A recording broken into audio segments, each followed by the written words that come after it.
গোটা রাজ্যের মধ্যে এই সময়ে নেশা সাম্রাজ্যের বিস্তার ঘটে চলেছে ঘটনা কিন্তু তা না। বর্তমানে বিভিন্ন বয়সের নেশাকে কেন্দ্র করে যে নানান প্রকারের অপরাধমূলক কর্মসূচি নিরন্তরভাবে সংঘটিত করে চলেছেন, এই ঘটনাগুলো রাজ্যের বিভিন্ন প্রান্তে রীতিমতো পরিষ্কার হচ্ছে। এবার এয়ারপোর্ট থানাধীন পঞ্চবটি এলাকাতে রুটিন চেকিংয়ে এক নাবালক নেশা কারবারি সহ দুজন আটক। উদ্ধার হলো গাঁজা সহ চুরি যাওয়া বাইক। এখানে উল্লেখ করা প্রয়োজন, রুটিন তল্লাশিতে এয়ারপোর্ট থানার পুলিশের জালে ধরা পড়ল এক নাবালক সহ দুই গাঁজা কারবারি।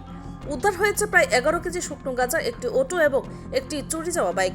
সোমবার সন্ধ্যায় এয়ারপোর্ট থানাধীন ভিআইপি রোডের পঞ্চবটি এলাকায় রুটিন চেকিং চলাকালীন TR01M2852 নম্বরের একটি অটোকে থামতে বললে সেটি আচমকা গতি বাড়িয়ে পালানোর চেষ্টা করে। পুলিশ দ্রুত ধাওয়া করে অটোটি আটক করে এবং তল্লাশি চালিয়ে গাড়ি থেকে উদ্ধার করে 11 কেজি ও বেশি পরিমাণ শুকনো গাঁজা। ধৃতদের মধ্যে একজন হলো অটো চালক রাজেশ মল্লিক, পিতা ভুলন মল্লিক এবং অপরজন 16 বছরের নাবালক। দুজনকে আটক করে এনডিপিএস আইনের নির্দিষ্ট ধারায় মামলা রুজু করে তদন্ত শুরু করেছে বলে দাবি এয়ারপোর্ট থানার পুলিশের। অটোতে লেখা ছিল, দিল আচ্ছা কর্ম আচ্ছা, বাকি সব ভুলে কি ইচ্ছা। অথচ মহাদেবের নাম নিয়ে এমন অপরাধ। আইন বলছে যেই হোক না কেন অপরাধ করলে রেহাই নেই। এছাড়াও একই রাতে ভিআইপি রোড সংলগ্ন উষাবাজার এলাকা থেকে নম্বরবিহীন একটি 125 সিসি পালসার বাইক উদ্ধার করে পুলিশ। পুলিশের উপস্থিতি টের পেয়ে চোরেরা বাইক ফেলে পালিয়ে যায়। প্রাথমিক তদন্তে জানা যায়, বাইকের চাবির লাইন কেটে প্লাগ দিয়ে স্টার্ট করেছিল তারা। এই বিষয়ে বাইকের প্রকৃত মালিককে থানায় যোগাযোগ করার আহ্বান জানিয়েছেন এয়ারপোর্ট থানার ওসি অভিজিৎ মণ্ডল।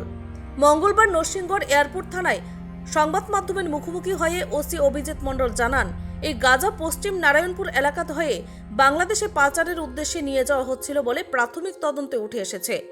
এছাড়া ধৃত নাবালক দীর্ঘদিন ধরে মাদক কারবারের সঙ্গে যুক্ত বলেও সূত্রের খবর। এই অভিযানে নেতৃত্ব দেন এনসিসি এসডিপিও সুব্রত বর্মন ও ওসি অভিজিৎ মণ্ডল। উপস্থিত ছিলেন বিশাল পুলিশ বাহিনী ও টিএসআর জওয়ানরা।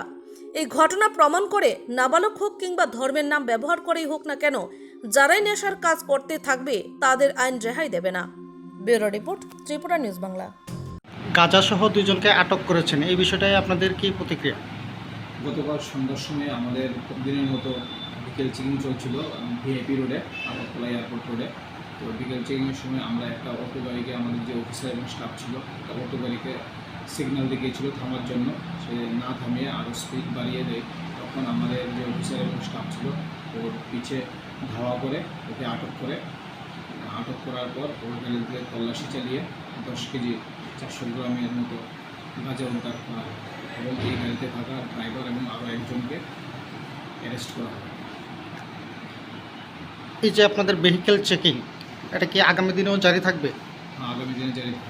যাদেরকে গতকাল আটক করেছেন তাদের পূর্বের এনডিপিএস সংক্রান্ত কোনো মামলা রয়েছে কিনা, এই বিষয়ে কিছু পেয়েছেন প্রাথমিকভাবে? আমরা ওদের বিরুদ্ধে একটা এনডিপিএস অ্যাক্ট অনুযায়ী একটা আমরা কেস নিয়েছি এবং ইনভেস্টিগেশন চলছে। ইনভেস্টিগেশনে বলা যায়।